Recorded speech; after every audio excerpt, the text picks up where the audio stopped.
شبيبة الثورة والمحاولات الأخيرة.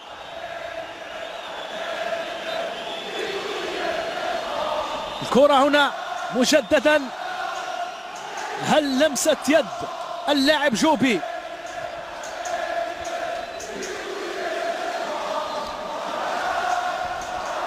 ولا راحت مباشرة إلى رأس حدوش؟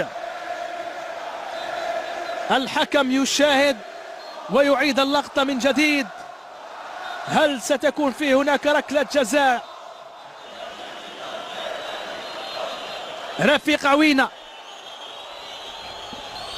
ماذا سيقرر؟ عن ماذا سيعلن؟ الكل ينتظر يترقب. ننتظر القرار الأخير في ركلة جزاء لشبيبة الثورة. ماذا؟ هل يتمكن من إضافة رابع أهداف هذا الموسم؟ نجح في ذلك عبر ركلتي جزاء. هل الثالثة ستكون ثابتة أن ليونارد عجون سيكون له كلام آخر؟ بوطيش والتعادل، التعادل لشبيبة الثورة. حاضرون هنا من أجل أن تبقى الصدارة صفراء ولا لون يعلو فوق لونها.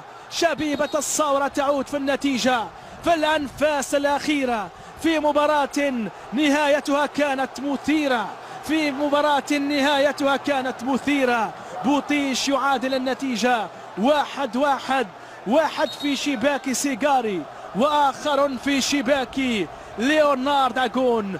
بوطيش يتمكن من الوصول إلى شباك مولودية طهران، يتمكن من أن يبقي شبيبة الثورة في الصدارة ولوحدها ب15 نقطة. طبعا مازال ما انتهتش المباراة، هذا قبل ثواني وقبل لحظات.